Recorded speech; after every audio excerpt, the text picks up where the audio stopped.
Reflujo hepatoyugular. El reflujo hepatoyugular, que se debería denominar correctamente abdomino-yugular, consiste en aplicar una presión firme durante unos 10 segundos sobre el centro del abdomen del paciente que debe estar respirando normalmente, de forma que en una persona sana no va a provocar ninguna alteración significativa en el latido yugular. Se produce un aumento de la altura a la que se ve el latido yugular durante la maniobra en más de 4 centímetros, que vemos bajar al dejar de comprimir, indica que la prueba es positiva y expresa la presencia de una hipofunción del ventrículo derecho, generalmente asociada a insuficiencia cardíaca derecha. Anomalías del pulso venoso. Los cambios en la presión intraauricular se transmiten a la vena yugular. En la estenosis de la válvula tricúspide, a la sangre le va a costar mucho trabajo pasar desde la aurícula al ventrículo durante la diástole, porque la puerta no abre correctamente. Así pues, cuando la aurícula se contraiga, lo va a hacer de una forma más vigorosa de lo normal, y va a aumentar su presión mucho más de lo normal, para intentar inyectar sangre dentro del ventrículo, lo cual va a dar lugar a una onda A más grande de lo normal. De la válvula tricúspide, lo que es característico es el aumento de la onda V y la desaparición del seno X. Es decir, en el momento en que empieza la sístole ventricular comienza la diástole de la aurícula, y debería disminuir su presión hasta que empiece a llenarse desde las venas pulmonares. Pero si existe insuficiencia de la válvula tricúspide, es decir, un orificio por el que se fuga sangre del ventrículo a aurícula, en cuanto empiece la sístole ventricular empezará a inyectarse sangre a presión dentro de la aurícula, y no se aprecia la caída de presión, sino un aumento de presión por la sangre que regurgita, con una gran onda V.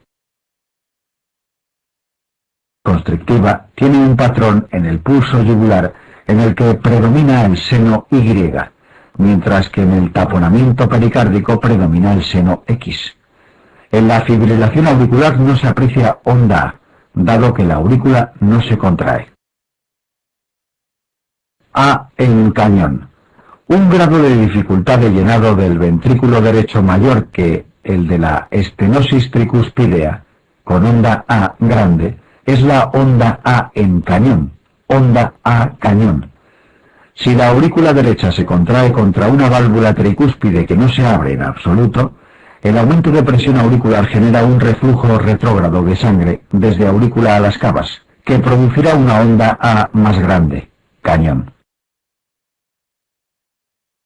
En una atresia, imperforación tricúspide congénita, situación incompatible con la vida salvo que exista comunicación interauricular, interventricular y o ductus que permitan mezcla de sangre del lado venoso con el lado arterial. Luego es una situación exclusiva del neonato.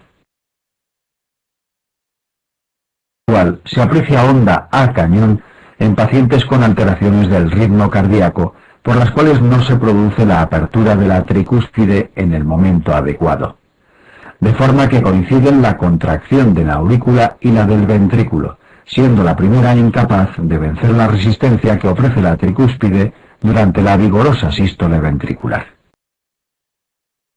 También pueden ser de dos tipos: rítmicas, regulares cuando aparecen en todos los latidos, arrítmicas, irregulares cuando aparecen en unos latidos sí y otros no.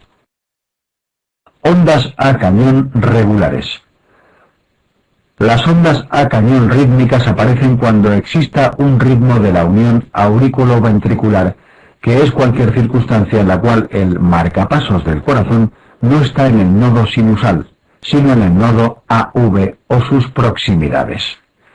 Si esto ocurriese, el ritmo del corazón no nacería en la aurícula derecha alta, sino que desde la zona del nodo AV simultáneamente se transmitiría hacia las aurículas y hacia los ventrículos, flechas rojas, produciendo una contracción simultánea de las 4 cámaras. Las aurículas serían incapaces de abrir la válvula AV contra la gran contracción ventricular, flechas azules. Así, en cada sístole auricular, la sangre refluye a las cavas y venas pulmonares, flechas verdes, produciendo ondas a cañón en todos los latidos y en los que el impulso nazca en la zona de la unión AV. Las situaciones típicas en las que esto aparece son la taquicardia por reentrada intranodal común, TRIM, en las que existe un ritmo provocado por un circuito de reentrada en la zona del nodo AV a gran velocidad, unos 200 ciclos por minuto, naciendo todos los latidos desde esa zona del nodo AV. Por lo tanto, durante la TRIM, todos los latidos presentan contracción simultánea de aurículas y ventrículos y ondas a cañón regulares. El paciente suele notar palpitaciones en el cuello y existe un signo de la rana, pues en el pulso yugular vemos ondas a cañón rítmicas muy llamativas y remeda una rana croando. Acelerado, taquicardia no paroxística de la unión AV, expresión de un aumento del automatismo del nodo AV, porque la pendiente de la fase 4 del nodo AV se hace más empinada que la del nodo sinusal y por lo tanto el nodo AV se transforma en el marcapasos del corazón. Esta es una situación típica de la intoxicación digitálica. Ondas a cañón irregulares. Las ondas a cañón irregulares o arrítmicas significan que no todos los latidos tienen onda a cañón, sino unos sí y otros no. Esto ocurre en la disociación aurículo-ventricular, expresión de que las aurículas tienen contracciones a su ritmo y los ventrículos al suyo, sin coordinación entre ellos. Ocurre en V completo, en el que los impulsos que nacen del nodo sinusal originan las ondas P rítmicas entre sí, arriba.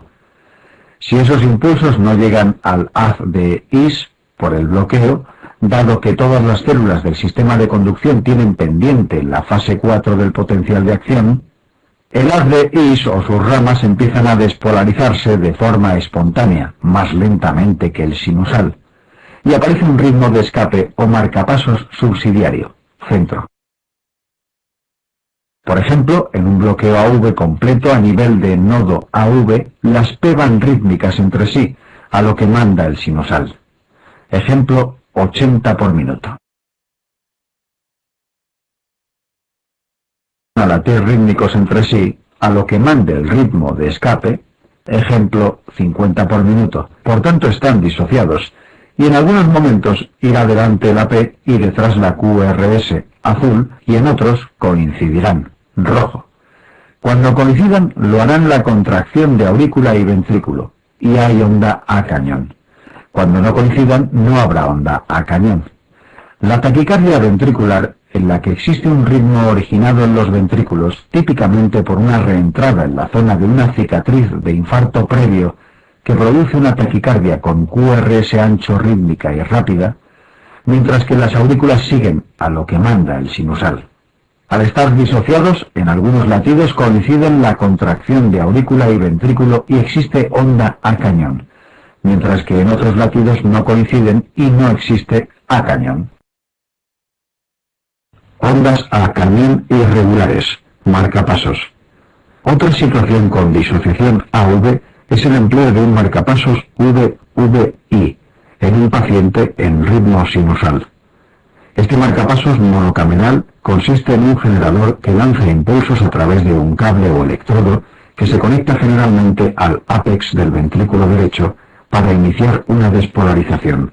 Si el marcapasos está programado para estimular a 100 latidos por minuto y el paciente mantiene el ritmo sinusal, por ejemplo a 70 latidos por minuto, ya tenemos disociación AV y la posibilidad de que en algunos latidos coincida la P y el QRS y por tanto exista onda a cañón.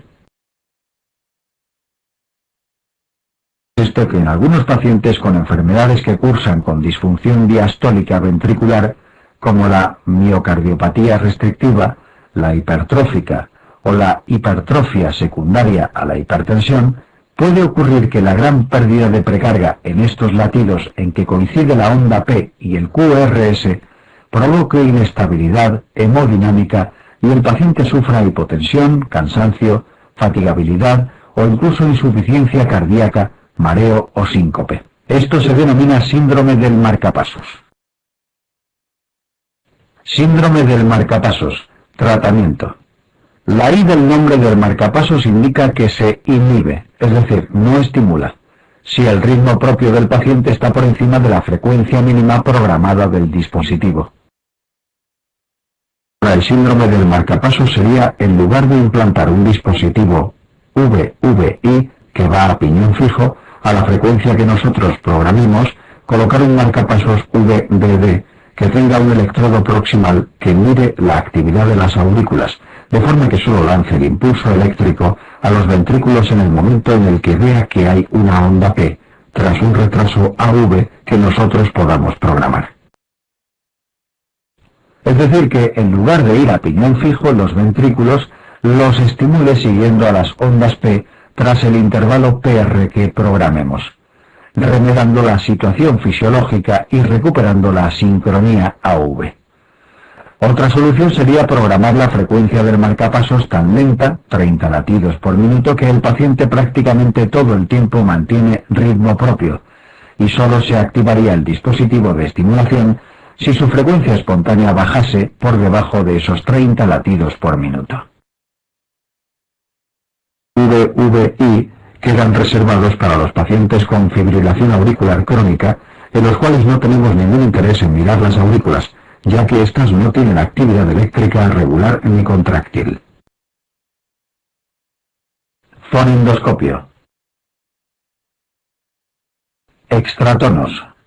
El fonendoscopio es el dispositivo que nos permite la auscultación cómoda de los sonidos cardíacos. Dispone de una membrana y de una campana.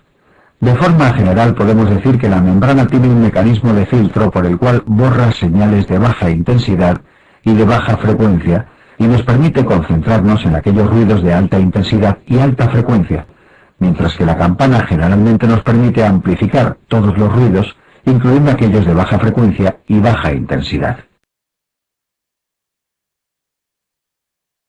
Para auscultar correctamente el primer o el segundo ruido y sus desdoblamientos correspondientes, se emplea generalmente la membrana, puesto que son ruidos de alta frecuencia e intensidad, provocados por el gran golpe que produce el cierre valvular.